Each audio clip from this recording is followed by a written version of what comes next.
Ladies and gentlemen, Mr. Walter Matthau. You will enter the continent of Europe and in conjunction with the other United Nations undertake operations aimed at the heart of Germany and the destruction of her armed forces. This was without a doubt the most difficult assignment ever given to one man. The brilliance with which he answered this awesome challenge marks him as one of our greatest soldiers. Mr. Raymond Massey, the distinguished actor, now brings you some of the finest moments in our history. The story of General of the Army, Dwight D. Eisenhower.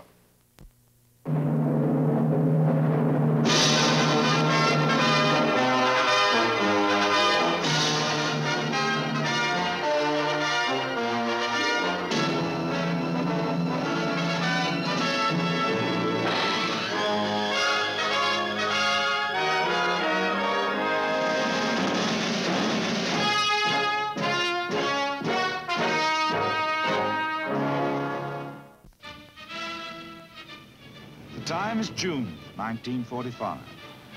The occasion, the return to his homeland of a war hero whose stature has seldom been matched in the esteem of his countrymen. The European phase of the greatest war America ever fought is over, and part of the warmth with which the people of Abilene, Kansas greet General Dwight D. Eisenhower reflects the deep joy of a nation approaching peace again. Some of it is the kind of welcome any hometown might give a favorite son who has done a good job. But more than anything else, it is a tribute. A gratitude felt in every corner of the Allied world, no less than in Abilene, toward the man who stewarded a crusade to its victory. It was a crusade with many battles and many triumphs, but it found its symbol in one day above all others. D-Day, June the 6th, 1944.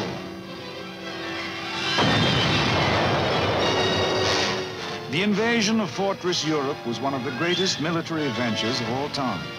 Upon the outcome of this bold adventure hung the fate of war and freedom.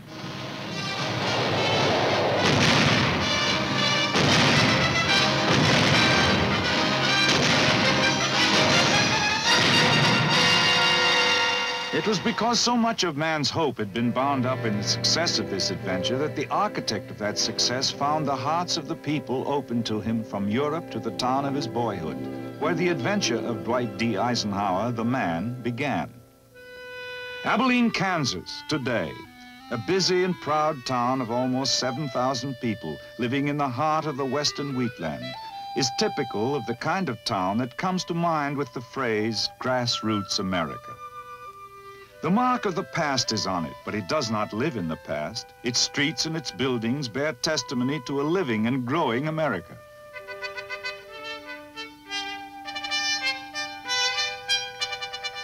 One of its newest and proudest buildings is the Eisenhower Museum, which carries forth the spirit and the history of the Eisenhower family of Abilene.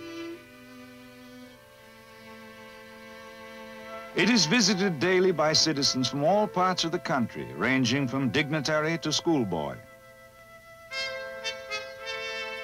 Inside the museum, the life of Dwight Eisenhower, boy and man, is depicted in a series of murals.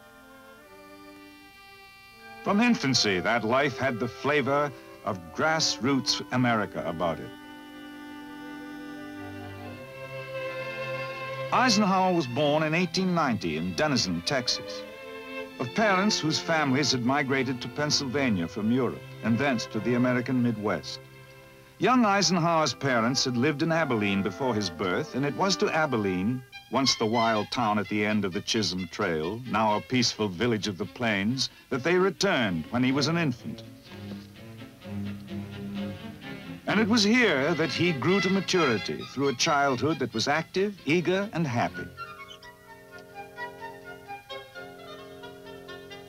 An experience shared with devoted parents and spirited brothers. A childhood as rich in the important things of life as ever graced the development of any man. It was an active boyhood in which sports played an important part. He excelled at baseball, both in school and on a vacant lot next to his home. But football was his first love, and his high school coach called him the most outstanding tackle in the valley.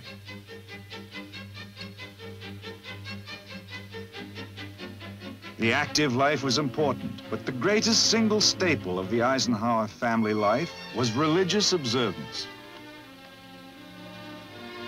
The family home in Abilene shows the influence of that serious religious conviction. The Bible was the guide of family life, and its chronicler as well. On the wall of the bedroom shared by Dwight and his brother Edgar still hangs this simple testament of faith: "Thy will be done." It was a home of patriotism as well as faith, and of respect for things of the mind. Work, constant and hard work, was also a staple of the family routine. The creamery where young Eisenhower worked during his spare time while he was in school is still one of Abilene's light industries. In this way, and by these standards, young Dwight Eisenhower grew to a manhood the world would one day know well. He was 20 when he left Abilene for the military academy at West Point. Many a great American has begun his march into history as a cadet on the plane at West Point.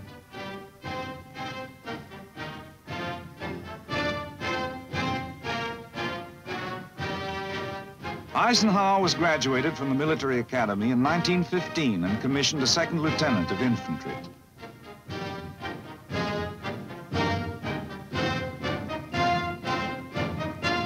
A new phase of life was beginning. In the summer of 1916, as a newly promoted first lieutenant stationed at Fort Sam Houston, Texas, he married Mamie Geneva Dowd of Denver.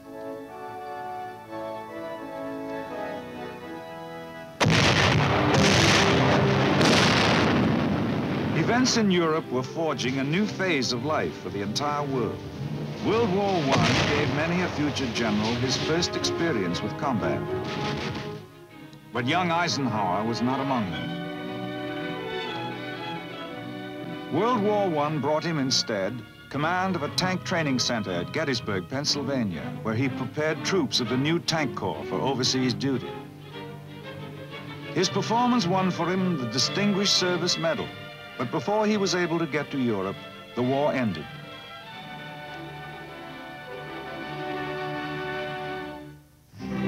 In the late 1920s, after graduation from the Command and General Staff School, Major Dwight D. Eisenhower was assigned to France to prepare a guidebook on American battlefields in Europe. It was his first direct experience with that continent.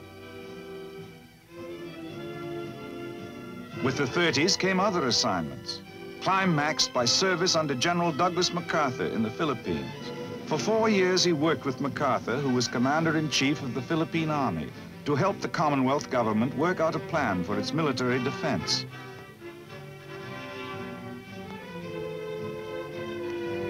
Ordered back to the States in December 1939, Lieutenant Colonel Eisenhower went to Fort Lewis, Washington, as executive officer of the 15th Infantry Regiment.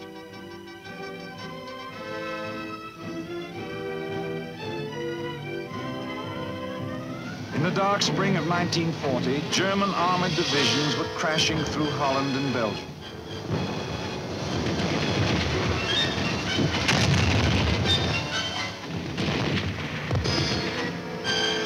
The Luftwaffe was streaking its destruction through Europe's skies. France was prostrate, and beleaguered Britain was standing alone. The United States had passed the Selective Service Act to prepare for what inevitably lay ahead. And the biggest challenge in Colonel Eisenhower's life was to aid in that preparation. Late in 1940, he was made Chief of Staff of the 3rd Division, where his staff work brought him assignment as Chief of Staff of the 9th Corps.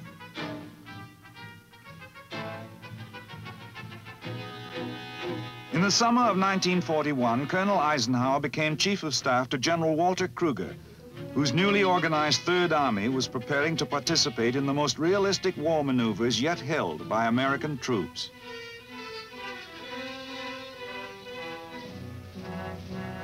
In these maneuvers over the Louisiana countryside, as America fought for the time to train its growing army of citizen soldiers, Eisenhower's task was to work out a plan of defense against an invading mechanized force.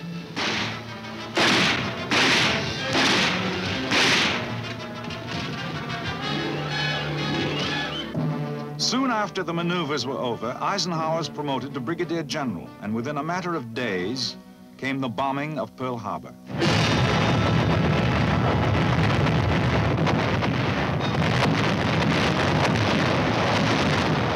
From almost this moment on, the fate of the nation and the fate of General Dwight D. Eisenhower would be inextricably bound together. Called to Washington in the first weeks after the war began, Eisenhower went to work in the War Plans Office of the War Department. Among the plans formulated during this time was the central strategic determination to make an eventual attack across the English Channel the principal Allied offensive effort. A mural covering the west wall of the Eisenhower Museum dramatizes the high spots of the next great sequence in the adventure involving the nation and the man, whose ability to rise to grave responsibilities brought him rapid promotions. Because an all-out Channel invasion would be impossible before 1944, and because the need for offensive action was immediate in 1942, the Allies undertook, as a combined operation, under the command of General Dwight D. Eisenhower, the invasion of North Africa. The minimum objective of this maneuver was to seize the main ports between Casablanca and Algiers.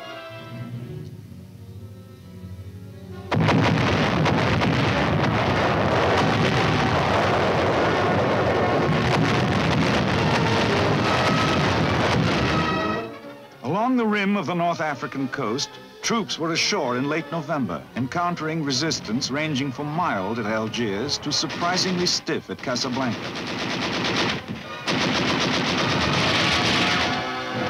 The commander's hope was to push quickly east along the Mediterranean and take the important posts of Bizerte and Tunis.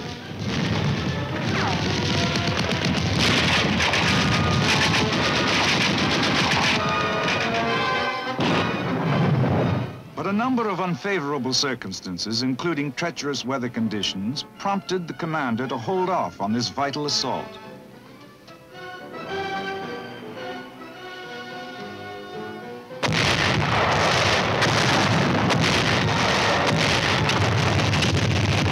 In the spring, however, troops of Omar Bradley's 2nd Corps were able to take Bizerte, and at the same time, Tunis fell to the British First Army.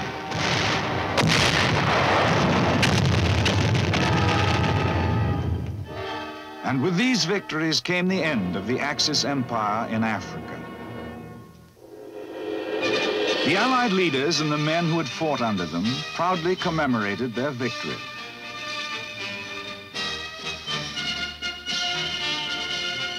One of the greatest products of this victory, in the words of the commander himself, was the progress achieved in the welding of Allied unity and the establishment of a combat team that was already showing the effects of a growing confidence and trust among all its members.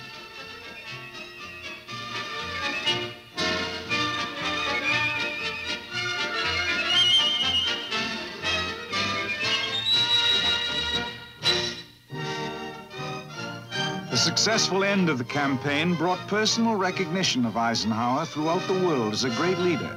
But the commander himself interpreted this recognition as proof that free men can find in unity the way to victory, even against seemingly invincible odds.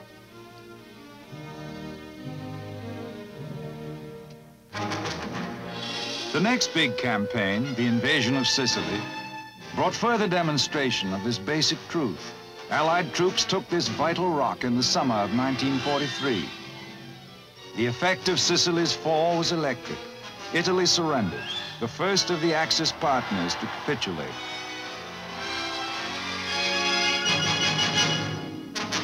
And now the Allies prepared for what was to be the most fiercely fought battle of the Mediterranean War. The invasion of Italy itself at Salerno.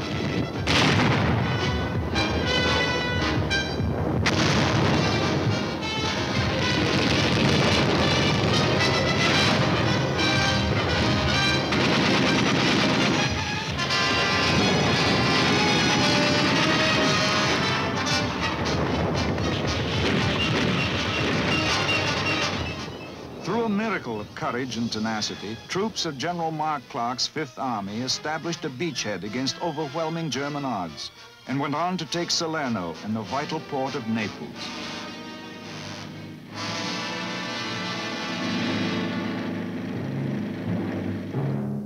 With these victories, although heavy fighting and important battles lay ahead, the first major objectives of the Italian campaign were accomplished. Allied forces were on European soil and would be able to pin down German troops far from the scene of the cross-channel invasion planned for the following year. President Roosevelt visited the combat area with General Eisenhower when he came over for the Cairo and Tehran conferences, where agreement was once again established that the principal Allied effort would be the invasion of Europe.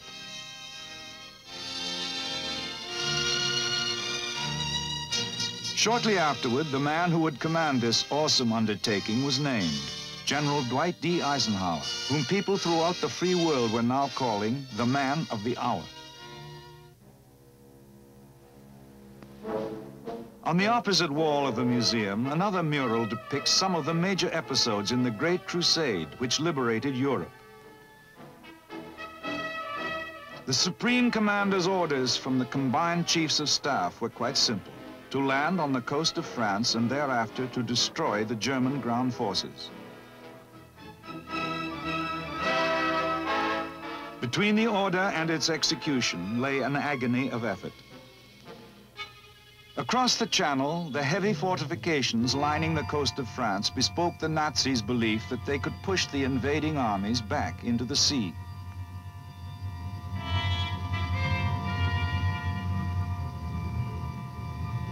In France alone, 58 German divisions were waiting. Preparing for the invasion was a job without let-up. Incessant and realistic training was of paramount importance.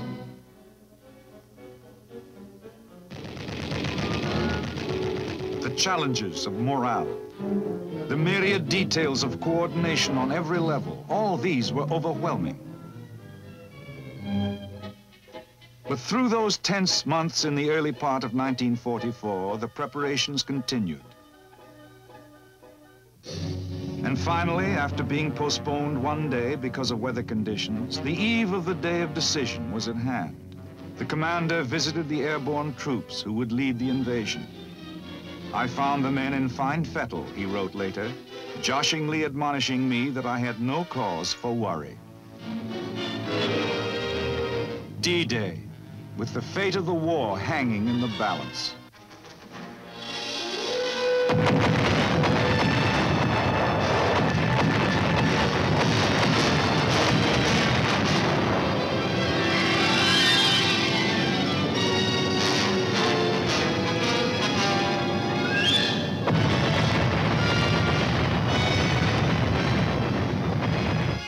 Half a million troops, backed by millions more, faced outward across the stormy sea.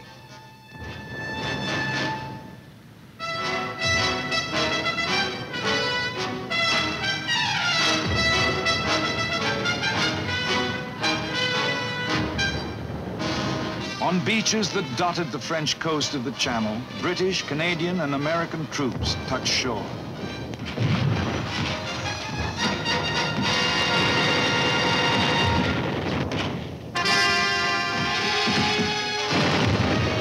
The first fateful moment passed, and Allied troops were holding on French soil.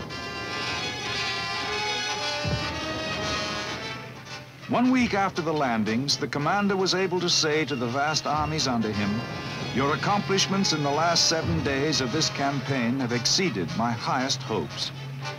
Less than 2 months after the invasion, the Allied force broke out of the beachhead perimeter in the hedgerow country around St. Lo.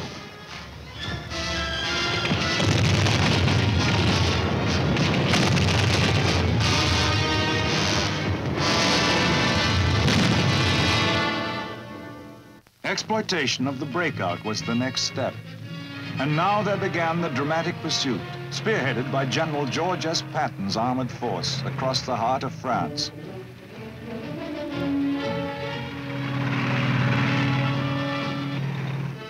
And then the grand triumphant march through Paris, which was freed by French troops and soldiers of the U.S. Fifth Corps.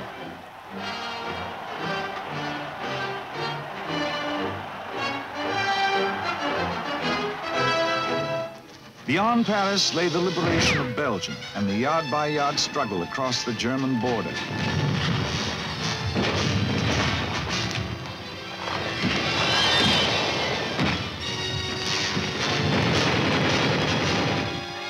Blocking the steady pursuit of victory lay the Nazi counteroffensive in the Ardennes sector, known as the Battle of the Bulge. Through a grim and bleak period of several weeks, the enemy, supported by the most devastating of weather conditions, isolated and assaulted Allied forces.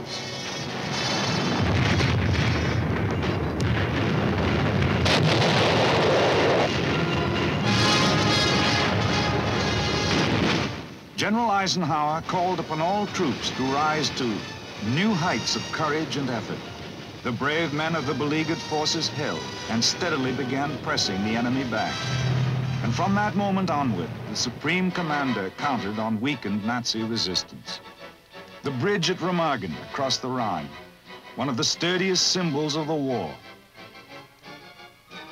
With this crossing in March 1945, the heart of the enemy's defenses was cracked.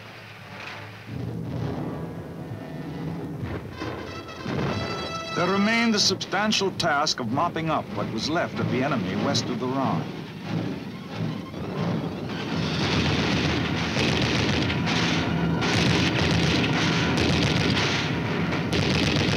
And accepting his surrender in the droves that began to appear. The great cities of the enemy's fatherland were rubble as Allied troops moved through them in the last stages of the enemy's defeat.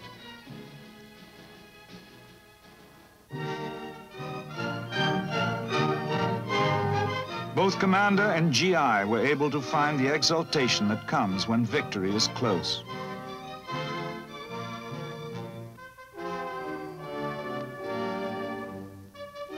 Victory came finally with the German surrender in a schoolhouse at Reims on May the 7th, 1945. The return to peace was signaled by the Supreme Commander. I have the proud privilege of speaking for a victorious army of almost 5 million fighting men. They and the women who have so ably assisted them constitute the Allied expeditionary forces that have liberated Western Europe. They have captured or destroyed enemy armies totaling more than their own strength.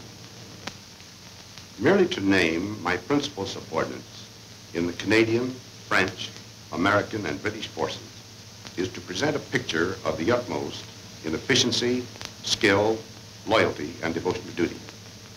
The United Nations will gratefully remember Tedder, Montgomery, Spaatz, Bradley, Delott, Creer, and many others. But all these agree with me in the selection of the truly heroic figure of this war. He is G.I. Joe and his counterpart in the air, the Navy, and the merchant marine of every one of the United Nations. He has braved the dangers of U-boat infested seas. He has surmounted charges into desperately defended beaches. He has fought his tedious, patient way through the ultimate in fortified zones. He has endured cold, hunger, fatigue. His companion has been danger. Death has dogged his footsteps. He and his platoon commanders have given us an example of loyalty, devotion to duty, and indomitable courage that will live in our hearts as long as we admire those qualities in men. And now the long and happy road home. For Dwight Eisenhower, that road was paved with the cheers of the people of the Allied countries. In his own homeland, a hero's welcome awaited him. America's greeting for a favorite son. Here, the story of Dwight D. Eisenhower might well have ended, on this note of triumphant acclaim for a job so splendidly done. But America had other tasks waiting for its favorite soldier. Eisenhower succeeded General Marshall as the Army's first post-war Chief of Staff. He expressed the belief that one of the greatest pillars of world peace is a strong United States. He visited troops stationed in various parts of the world to show America's growing sense of global responsibility. We must remain, he said, the first champions of those who seek to lead their own lives in peace with their neighbors. Finally, on February the 7th, 1948, the general from Abilene, after 36 years of service to his country, left active military assignment.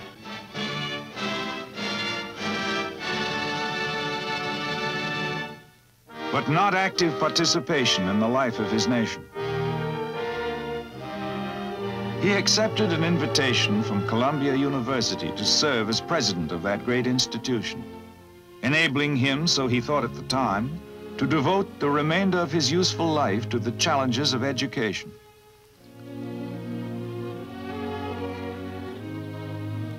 But events of the post-war world dictated otherwise.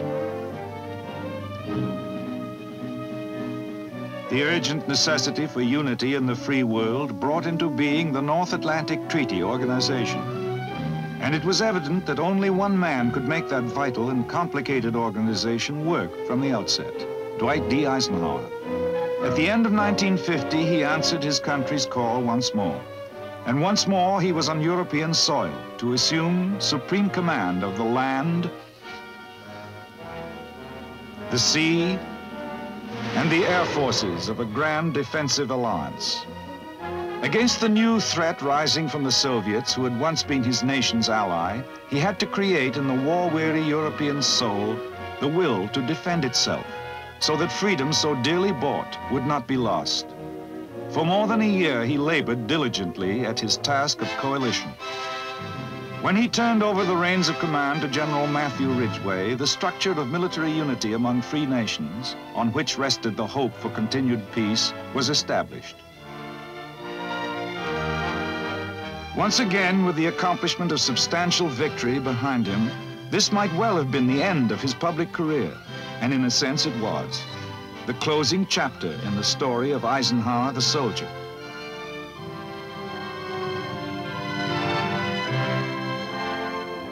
History is recording today the story of Eisenhower the statesman.